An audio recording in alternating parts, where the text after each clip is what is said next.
Welcome to Swaggerslifestyle. Hello and welcome. How you doing? This is Gbogbo Swagger and welcome to Swaggerslifestyle. It's always amazing having to come and have wonderful conversations with you. Today is going to be awesome. Do you know that the Nobel Prize Award is awarded in Oslo and the world's largest road tunnel is in Norway? Welcome to another amazing series of A Nigerian Living In. Today, we are taking a trip to Northern Europe, precisely to the Kingdom of Norway. I reached out to this famous YouTuber to have this conversation with. She obliged and she's here today. Kindly please introduce yourself. Hi everyone, good morning or afternoon or whatever the time that this video goes out. She had me as famous YouTuber. I opened my eyes like, Oh, you are? My name is Muyiwa. I'm happy to be here. Like she said, I'm a famous YouTuber. I just recently completed my master's degree in Norway. I'm a HR professional and I also do fashion business on the side. I'm happy to be here. Thank you for having me. Thank you so much for honoring our invite and for being here. And let me tell you, she's actually an influencer, a big one at that. So, you know. Yeah. So, how did you relocate to Norway and why Norway? Okay, so first of all, I even want to say like this word relocate. I'm not sure I relocated to Norway, but I went to Norway for a while, and so why Norway? Okay. The reason I went to Norway, first of all, because Norway is such a country that is not something that's very common among Nigerians. I mean, it's more common now. Within the last 2 years, it became more common. But at the time where I was considering going there for school, it was not common at all, like the UK or the US or Canada or those very popular countries. So in trying to find somewhere to do my master's, I'm not going to lie to you, this was the main reason why I went. Somebody just told me that, education in Norway is completely free. And I'm like, wow, even for master students.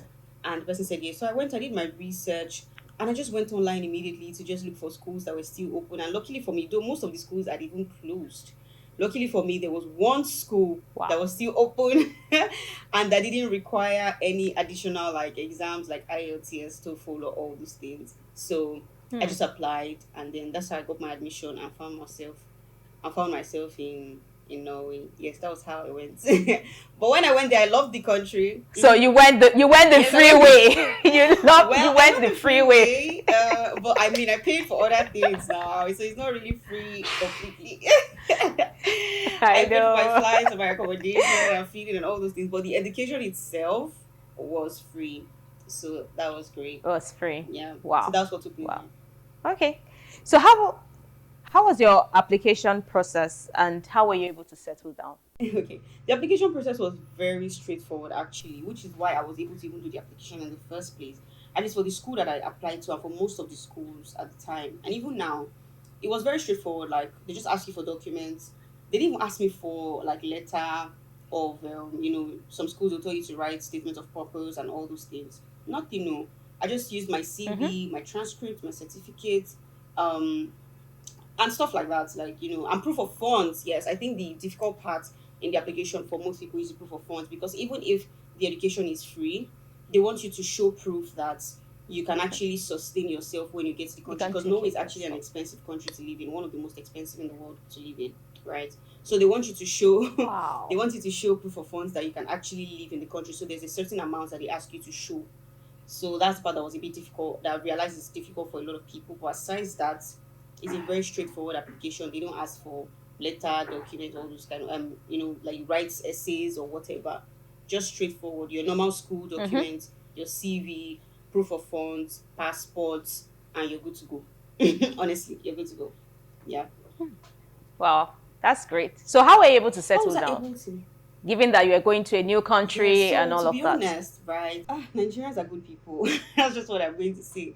So because going to a country like Norway, like I didn't have any family or anything, and it's not a country that has like a lot of Nigerians, right? But luckily for me, when I was starting in 2020, yes, because masters is 2 years. So my first semester started from August 2020, but that was in the middle of COVID, right?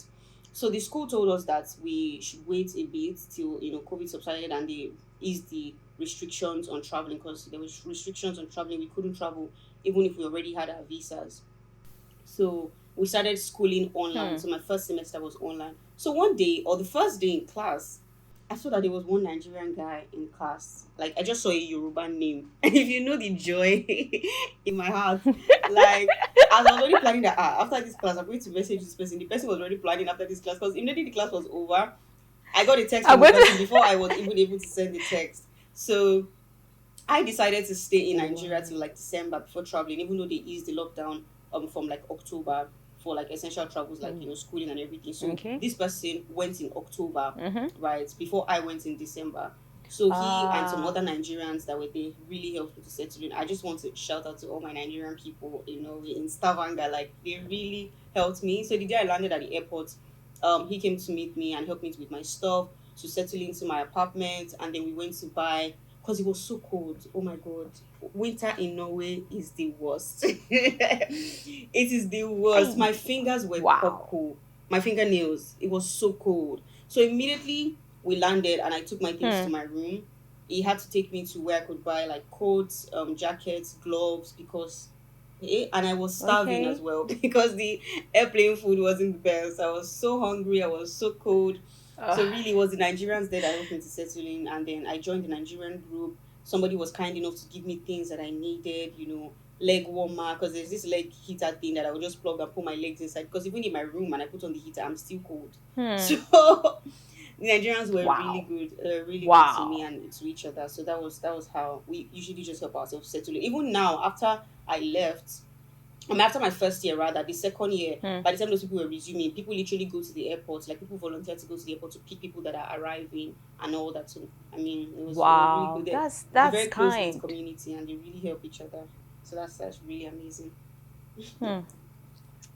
Wow, that's so kind. So shout out to each and every one Yeah, of you. shout Thanks out to for them. being kind, Yeah.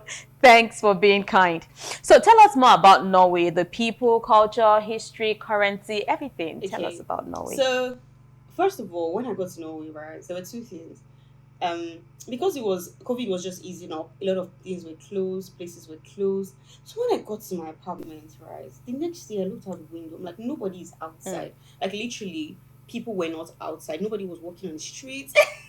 Nobody was outside. So in my head, I'm like, Wow. what's going on? It looks like a zombie apocalypse has happened here. Like nobody is outside. But I'm like, okay, maybe it's because of the COVID and everything. But even when things started to ease up, like what shocked me, it was a real shocker because coming from a place like Lagos has a lot of people, right? And Yep. in Norway, in Yep. the entire country, there are just like 5 million plus people in the entire country. So you can imagine, Five yes, like million 5.4 plus million people. people. That is just like quarter of Lagos population. Do you Wow. get? So by Wow. the time I got there, it was really a shock for me. I'm like, nobody is outside. But I realized that it's not as if nobody is outside. It was just a combination of winter and the fact that there just not a lot of people here. And I was not even in the capital because the capital is Oslo. I was in Hmm. Stavanger. So if I was even in the capital, maybe I would have seen more people. But it Okay. was Stavanger, so there's even less people here, Probably. right? So that's just like one of the shockers for me. Hmm. Like the country is not crowded at all. Not like I'm trying to say Nigeria is crowded, and Nigeria Lagos is is crowded. super We crowded. know. We Yeah. know. So Nigeria is it was crowded. really surprising for me. So there are not a lot of people, and then it's really cold. But then for the people are warm Hmm. and they're kind and they're actually nice people.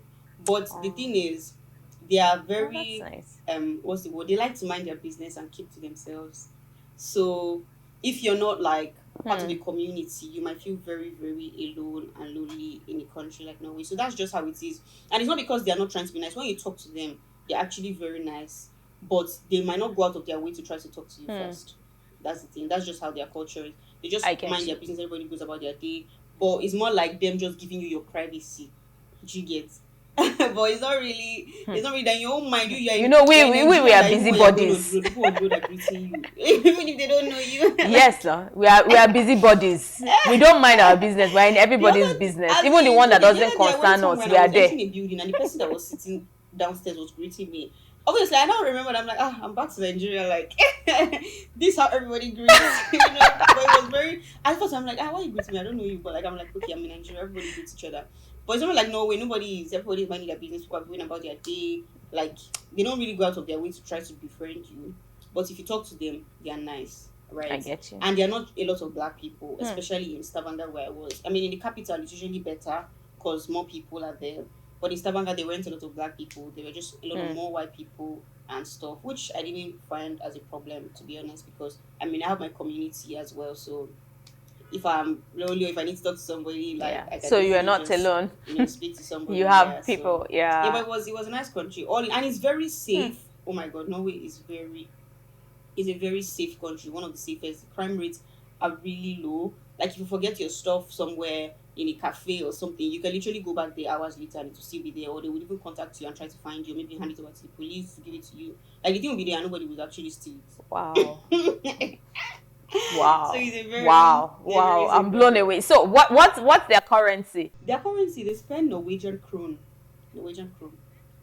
That they sometimes call krona. Norwegian krone. In conversations, you can just call it krona. Krona. But it's Norwegian krone in spelling. Yeah. Krone. Norwegian krone. Thank you. Or krona, like they might call it. Thank you. So are you allowed to work as a student? Were you allowed to work as a student? Yes, you're allowed to work as a student. So as a student, just like most of the other countries where we go, you can work 20 hours per week during school session. But then during the holidays, you can work full time. Okay. Like all day during summer and the holidays, yes. But if school is in session, that's nice. Only 20 hours per week. 20 hours. Yeah.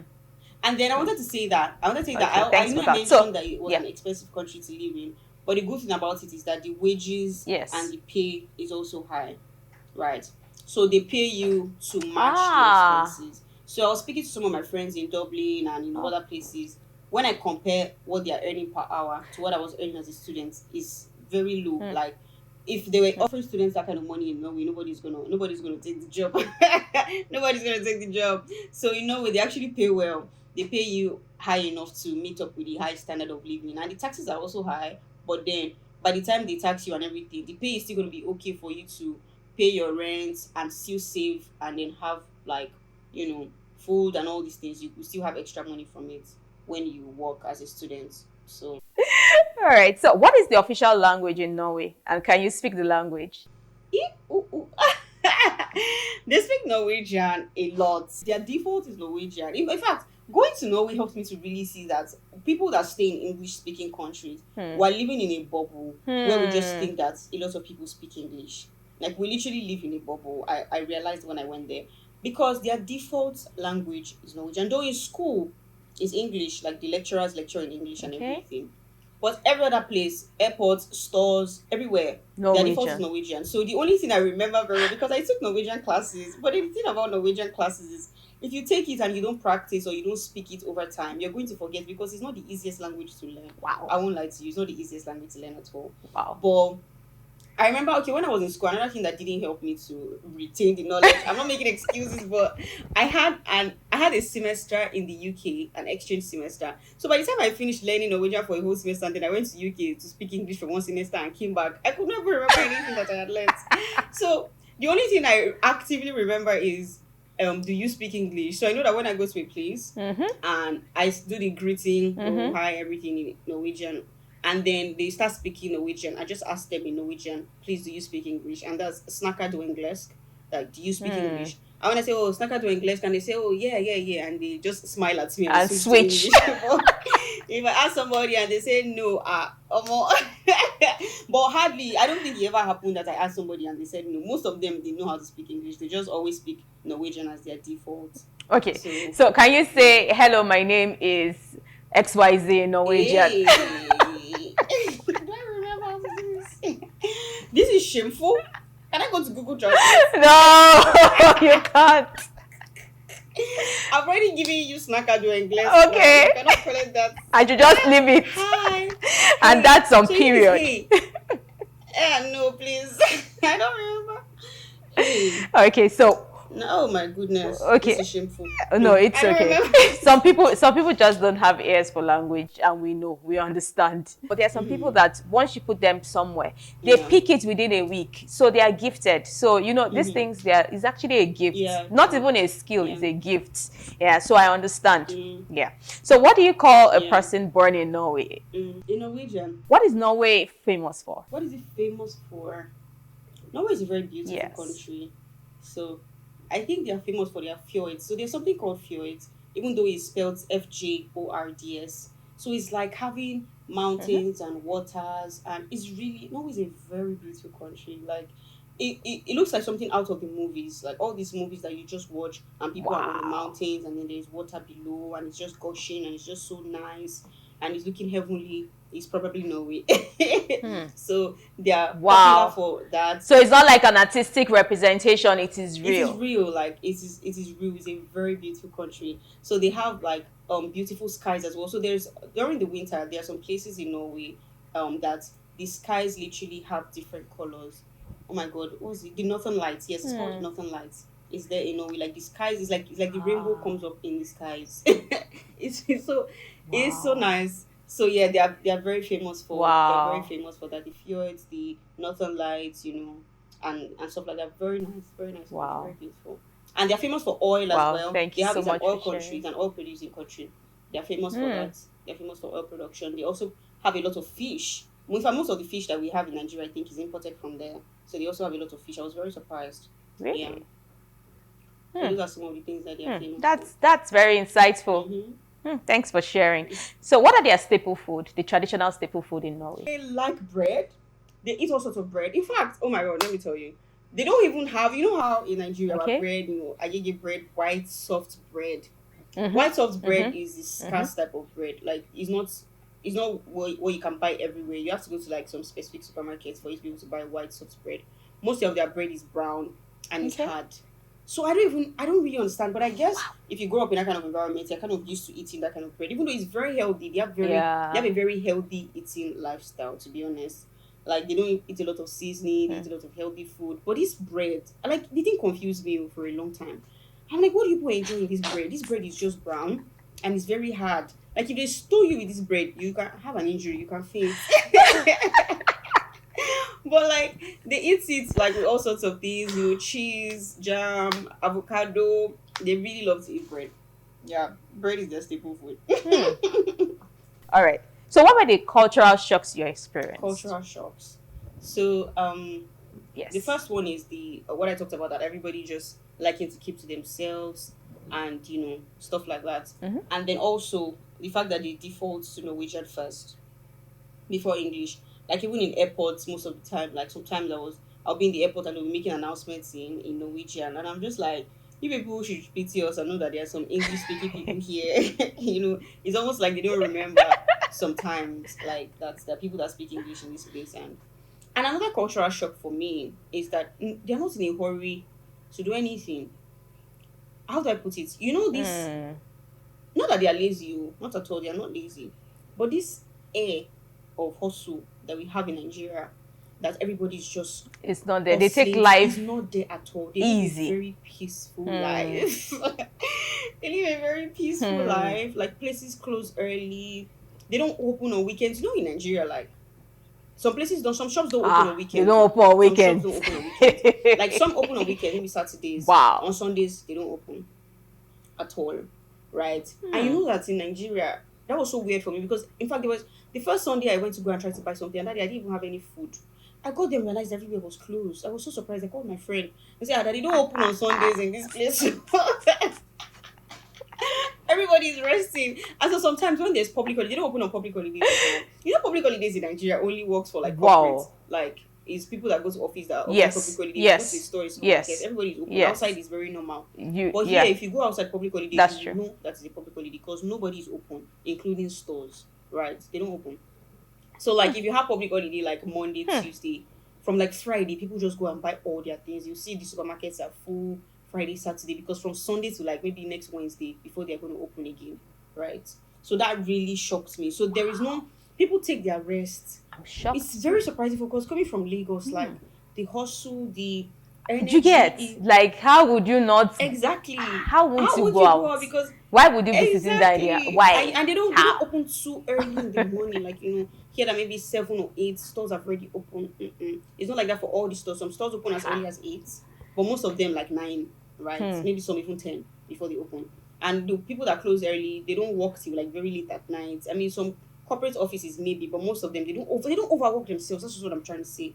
Like life is very calm and peaceful. That was a very I'm sure their life expectancy is going to be yes. high because they are not Yes, because stressing they are not trying themselves. to overwork themselves. And also another thing that I think aided this lifestyle for them is because they have a very good social structure, social system. They take care of people. So if you're out of Okay. work, the old people, they have a Ah, system that really takes care of people. They have a good social welfare structure, wow. basically. So nobody people know Hmm. that maybe if you end up being broke, or I mean I'm just assuming, right? It's not as if you just know that you cannot be You will not stranded. be on the You know, street if you do your hungry. work, you You get won't be money. Yeah, if stranded. anything Hmm. happens and then maybe you get broke or something, or you get unemployed, the government is going to take care of you pending the time that you're able to get another source of living. So nobody is trying to.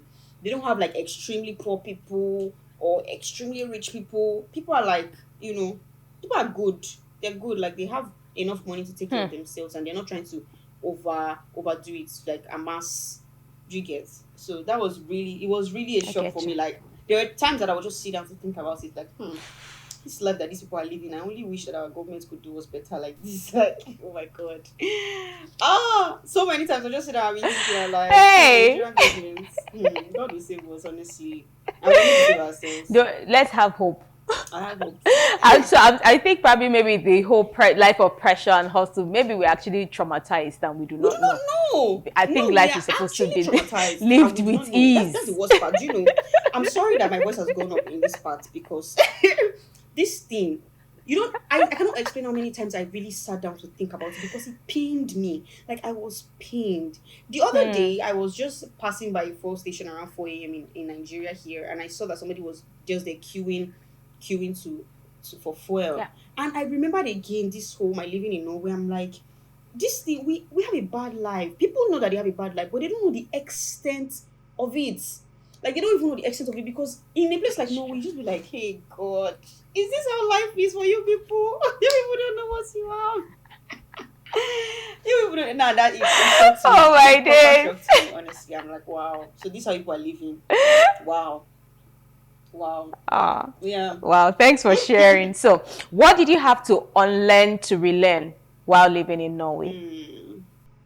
So I'm going to emphasize this hustle culture thing again. So people, you know how sometimes you just go to an office and you need to do something, right? And you just beg them, please let me just do it fast, fast, fast, fast. Help me. You can't do it too. Everything takes its time. It waits. If they say this thing is going to I take three say, do weeks, it's it going to take 3 weeks. If now. you like yourself and you need it before 3 weeks, you better do it early, or find a way to make sure that you're within the timeline. Because I remember I needed a document. I was going for my exchange program in school, and the person that was supposed to do it was on leave, and he literally told me that, oh, I might have to wait for this person to come back from leave. I said, I can't wait though for this person to come from leave. Like, I literally had to send email. Like, I begged. I said, please, just help me. Like, I can't wait for this person to come back from leave. Because it's not as if I'm applying for this thing late. In summer, oh my God, yes, this is another culture shock for me. In summer, a lot of people go on leave, right? And then, and because they travel, because, usually it's cold in Norway. So once it's summer like this, they just like to travel and just have their fun. Mm-hmm. So if somebody is on leave and you need something, you might literally have to wait for the person to come back. It's not like Nigeria that if somebody is going on leave, your colleague cannot go on leave until you come Hmm. back because somebody has to do your work and all that kind of thing, right? So they're like, okay, you have to wait for this person. You I hand literally over. begged, even though it was not the Yeah. person's job. I said, please, I Yeah. need this document to apply for Mm-hmm. my visa. Like, and I cannot wait for this person to come back like 3 weeks down the line or 2 weeks. Like, can you please just help me? They said, okay, Wow. they are not sure, but they will try. Wow. I sent an email again to beg. So I started understanding that, okay, this, because sometimes in Nigeria you just feel like, when anything is possible, if you get there and you beg them or you just do this thing, even though like we want our country to be better, right? I can't believe I'm having this conversation in this direction. I'm so sorry. Totally unplanned. But when conversations like this come on, it always pains me so much. Anyway. The system works. That's just it. The system works. So even going to the bus station. So these are things that I had to unlearn and relearn, coming from a place like Nigeria where things are haphazard or things can just be done anyhow sometimes. Maybe you're trying to go somewhere. Actually, the bus system as well. Like going to school, I missed the bus like a few times or maybe more than a few times because Yeah. if they say the bus is coming at a particular time, the bus is going to come at that particular time. So if you don't want to be late, you have to get there. If not, you'll be chasing bus and they will not wait for you, right? So everything works. So that's what I had to unlearn and now relearn that, okay, this is a different Hmm. system. Things actually work here, and I have to just take my time to do things. Also, another thing I had to unlearn and relearn is, I kind of had to loosen my grip on community living. Like, cause in Nigeria, I do a lot of things with my friends, or I did stuff a lot with my friends. You can easily call your friends to help you do something, or go to your Yeah. house, or whatever, things like that. Here, you're living alone, and you literally need to come to the terms with the fact that you're living alone, and your neighbors, they might not, they might not be people that like to talk to other people, or just want to be making friends. They might say hello, hi, but they might not just sit down and be gisting with you. So that's also something that I had to live with, right? I had to unlearn my love for some of my favorite foods and relearn Aww. how to So, eat, other what is things. available? And, And it was available, something new. yes, mhm, because the food, like there are Asian stores. I mean, there were not really lots of African stores. Maybe just was there even any African store? Maybe one or two, but more Asian stores. And Asians sell stuff that are more African related, maybe like spices and stuff. Yeah. Plantain. I mean, I love Yeah. plantain a lot. I Yeah. had to go far, like 45 minutes by bus from my apartment to get plantain, and they only supply once a week. And that was really bad for me, because sometimes you get there. If I can't go Thursday, sometimes I go Friday, and they tell me that the plantain has finished. So just a lot of things, just unlearning like my way of life, and just trying to relearn a new system. Okay, this is where I live now, and I just have to find a way to just adjust and thrive in this environment. All right. So Okay. Okay. So thanks for that. Now, do they have open markets in Norway? to be honest, in Stavanger, I never went to any open markets. If they have, I never went there. Okay. So it takes me to the next question. What are the success stories in Norway that can be replicated in Nigeria? Success stories in Norway. The one I'll highlight the most. You mean as a country, right?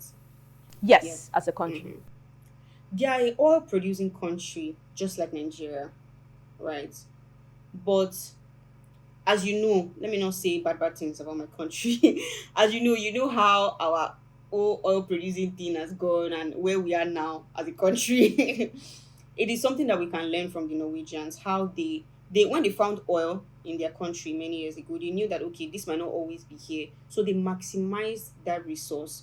The money that they got from it, they have a treasury, like an account where they have a lot of money that they have made from oil. And this now services the country. They use this money to for their social welfare. They even invested in money. The money has multiplied several fold, right? So this is something that we can learn, because literally they grew their they grew their economy at the beginning from this, right? And the country is so good, so developed from oil money.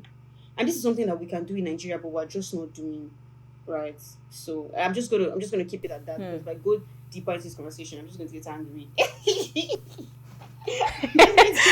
I'm Please, just going let's to just get keep angry it like because that. We don't need you to be angry, please. because Please. like I'm like, this is an oil country. Like this is an oil country. I'm coming from an oil country. These people build their country on resources from this. Like what is going on? Let me not continue. Okay, so maybe because they are just 5 million, we like 100 and No, something see, million. Maybe let's cut us some no, slack. it's not that at all. Okay, so don't pounce on me. Don't pounce on me. I'm just trying to look for an escape No, route. it's not But I know that. that there's actually lots of It's not that. mismanagement and Yes, it's misappropriation of funds mismanagement in because we don't Nigeria, have which is when true. debt in this country. We have a lot of debts to repay. How many years is it going to take us? Like, no, please. Gross mismanagement. Okay, so it brings me to the Yeah. it brings me to the next question. So Nigeria as a whole is not all that bad, yeah? So what can Norwegians learn from Nigerians?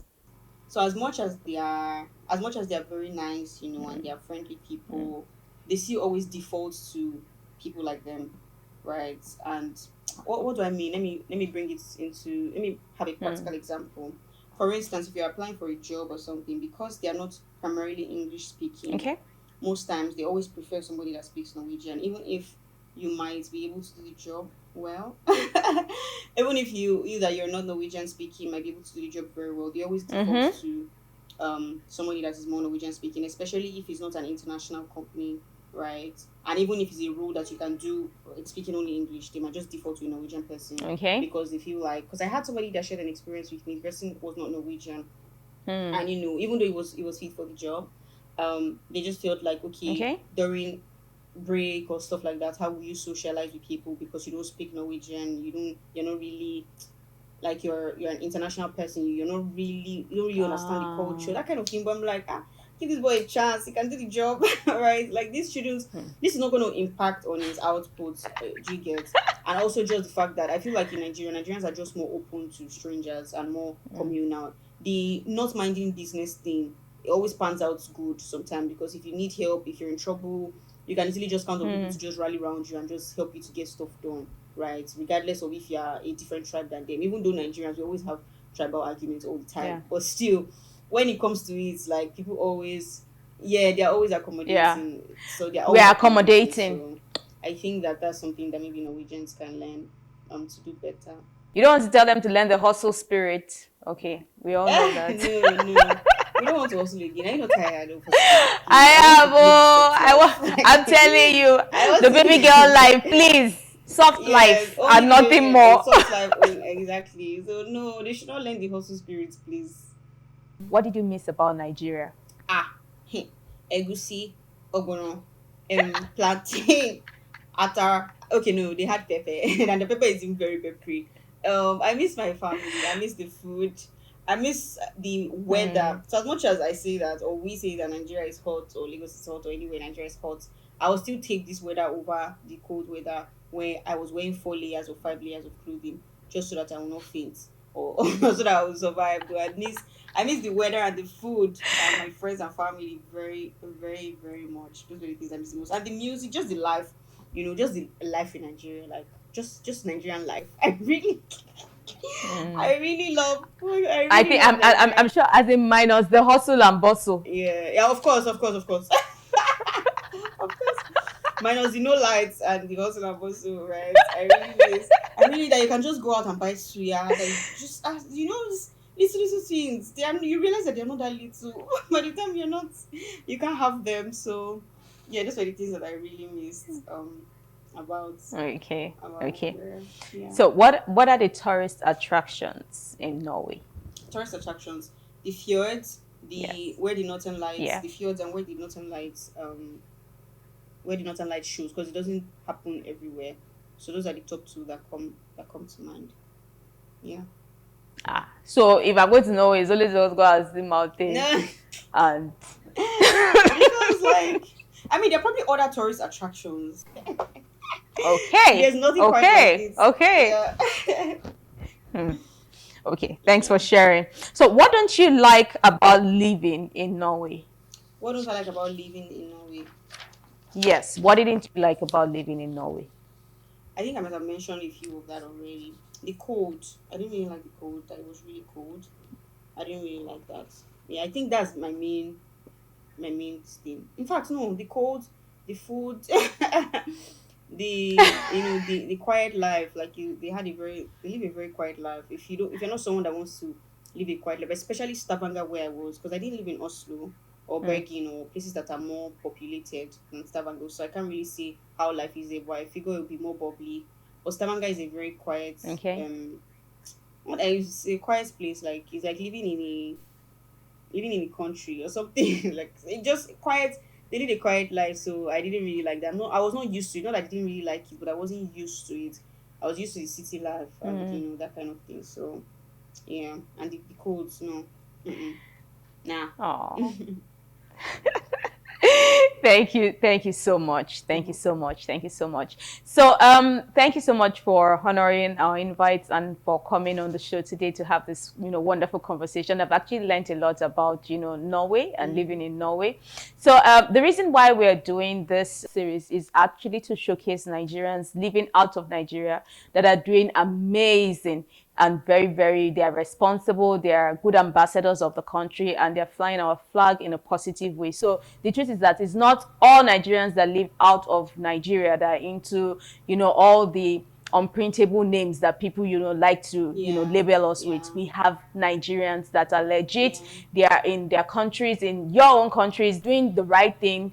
They are there legally. They are not, cutting corners, and they are living a very, very awesome and great life. So if you're a Nigerian out there watching this and you would like to share your experience with us, you could actually reach us on swaggerslifestyle@gmail.com. Send us an email, and we would like to have this wonderful conversation with you. And Muyiwa has a very amazing channel. We would actually put her channel in the description box. Kindly subscribe to her channel. We will definitely put, the link to her channel in the subscription box, in the description box. Sorry, not the subscription box. Why am I thinking about subscription and money? And I was there saying, in the description box, it will be there. Show her some love, subscribe, watch her videos. Very, very amazing. She loves to talk, and there's this way that she talks that is very interesting. You just keep, you're transfixed, and you just keep watching her. You'll be smiling, and actually, follow her too on Instagram. She talks about very wonderful things, inspirational, trust me. So in conclusion, Muyiwa, what is your advice to anyone that wants to relocate to Norway? if you want to do it, do it. Totally do it if you want to. But just be ready for the things that you might face. Be ready to learn the language. Be ready to have a different environment from what you're used to, because Nigeria and Norway are on like two polar extremes, like very, very different countries to live in. So just be ready to have that mindset of adaptability, that okay, whatever I face, whatever comes my way, I'm ready to adapt. And it's not as if it's that difficult to live in. Don't get me wrong, because there are Nigerians there. I mean, I was there. The Nigerians there, they're getting jobs and everything. You just have to maybe put in some extra effort, learn the language, apply to international companies that that they will likely employ internationals and not just want to have local people in the organization. Just have that mindset and be open, be open to new stuff, be open to anything that might come up, but definitely go for it if that is what you want. If that is what you want, definitely go for it. Thank you so much. So one more question. Is it still free to actually study in Norway? So that's a very important question right now, because as at last quarter of last year, they had proposed a bill to introduce school fees for international students. Wow. So they haven't finalized or announced yet what they're going to do, because there were pushbacks from universities saying that, okay, they don't want this, it's going to reduce the amount of international students that they get and everything. But the government is saying that they might not be able to, or the Ministry of Education, I think, that they might not be able to afford having international students for free anymore. So they haven't put out a final thought on that, but it's very likely that they would introduce fees from this year. Very likely. Thank you so very much. Sadly. Thank you so very much for sharing, this wonderful information with us, and also for sharing your experience with us. So till I come your way next time, this is Gbogbo Swagger, and this is Swagger's Lifestyle. Do not forget to do what? Like, share, comment, subscribe to this channel. We have amazing content that would actually interest you. And also, if you are in Nigeria, living out of Nigeria, please be a good ambassador of this country. Fly our banner so high and in the right way. Do take care, and bye.